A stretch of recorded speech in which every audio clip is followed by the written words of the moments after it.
Ready? Begin. Ulysses S. Grant by Gabriela Goldberg. Have you heard of Ulysses S. Grant? Is he cool? Has he ever been president? If so, how many years and when? Did he have a role in the Civil War? Well, I'm going to give you the answers to all these questions and more. Ulysses S. Grant was the 18th President of the United States from March 1869 through March 1877. He was born on April 27, 1822, and died on July 23, 1885, at the age of 63. He was raised in Ohio and only went to West Point Academy because he had to. He graduated only in the middle of his class. He was a small man standing at only 5 feet 1 inch tall when he entered West Point. That's smaller than my 13-year-old brother.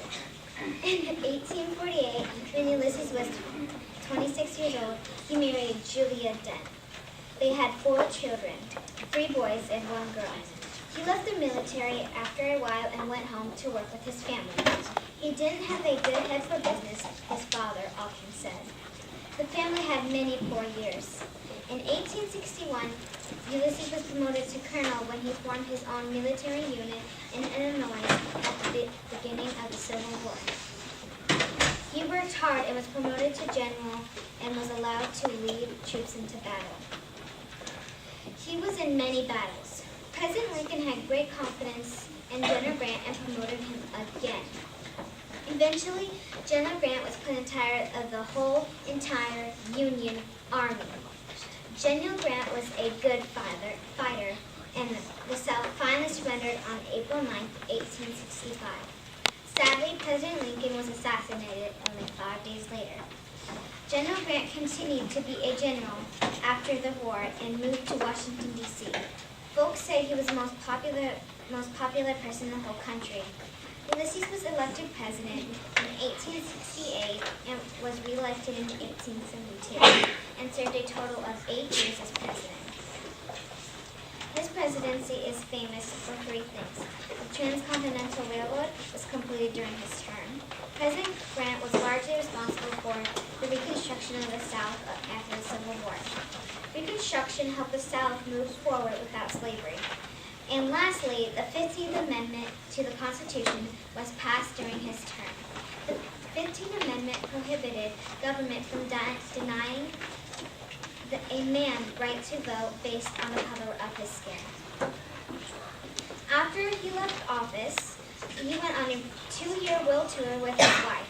Ulysses and his wife dined with Queen Victoria in England and with Chancellor Bismarck in Germany. They met Pope Leo XIII in Italy, then went to Russia, Egypt, the Holy Land, China, and Japan. Even today, in Japan, in Tokyo, a tree still stands that Grant planted while he visited. The trip around the world was costly. When Grant returned to America, he was broke. In 1881, Grant bought a house in New York City. He put what money he had left into another company. The owner stole Grant's money, bankrupted the company, and ran away. Grant was now really broke.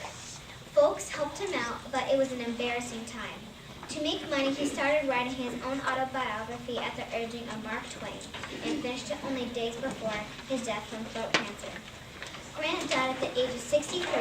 His last words were, "I hope that nobody will be distressed on my account." His funeral was held in New York City. Thousands and thousands came to his funeral. Grant's casket was pulled by 24 horses through New York City to Riverside Park, where he was buried. In the days after his funeral, ceremonies were held in other major cities around the world. His body was later put into General Grant National Memorial, known simply as Grant's Tomb. His tomb is the largest in North America.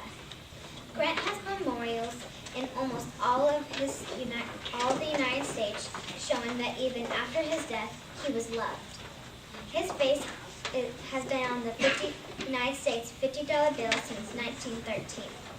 Ulysses S. Grant was the reason President Lincoln was able to keep our United States together. For that, we should all be thankful. Thank you for listening to my speech about Ulysses S. Grant. Have a nice day.